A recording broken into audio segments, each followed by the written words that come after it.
sermon today is Waiting on a Fig Tree.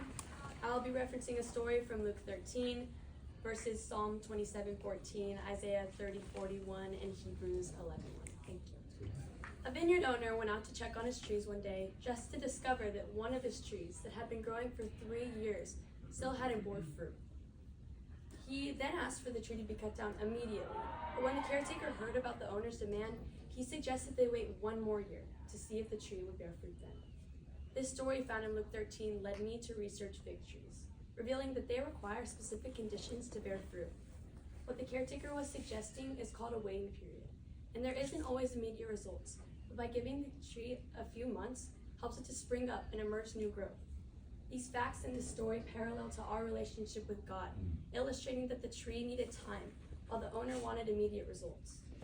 There's many things we may pray for, whether it be a job, a relationship, or maybe we're just stuck in a period we're waiting to get out of. Either way, we are put in a waiting season. We pray and wait, questioning if God has forgotten about us when our requests are delayed. In this waiting period, we resemble the vineyard owner, wanting answers on our timeline. However, God, represented by the caretaker, encourages us to be patient. Just like a fig tree, we require specific conditions to get through waiting seasons. What we do during that waiting season and how we handle it is the choice we need to make, which leads me to my first point: patience and trust. I don't know about you guys, but I often become impatient in waiting rooms. Many things go through my head while I wait, like, am I here on the right day or the right time? Did the doctor forget about me? And I catch myself asking these types of questions in my relationship with God all the time. But instead of questioning, I've learned that I must trust in God's plan and timing for my life. Psalms 27:14 says, "Wait for the Lord, be strong and take heart, and wait for the Lord." This verse is a powerful reminder to trust in God's timing, maintain strength and courage, and persistent faith even when the waiting period is difficult.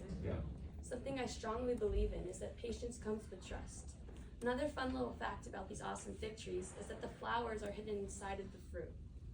Although it may take time for the fruit to grow, meaning we can't see the flowers to the end of the fruit's growth, we must trust that the flowers will still be there, even if we can't see them at all times. Waiting seasons might seem pointless, but what many don't see is the gain in knowledge we will receive in these waiting seasons, which leads me to my second point. Waiting is a classroom for discovery.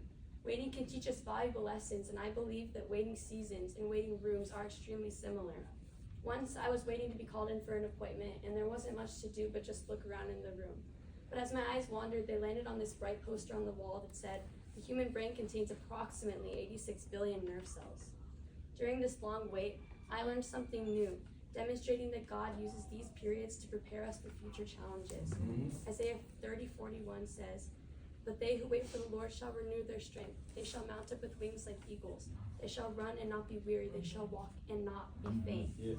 As I come to a close, I would like to encourage all of you to reflect on your patience during the waiting, your eagerness to learn, and your faith in God. Hebrews 11:1 defines faith as confidence in what we hope for and assurance in what we do not see. Having faith means trusting in God and the plan He has for you, even if you can't see the full picture right now, just like the flowers hidden inside of the fruit. Remember that waiting is not wasted time, but an opportunity for growth and deeper connection with God. If your tree isn't bearing fruit right now, make sure you trust the caretaker because he knows the potential and the plan. Thank you.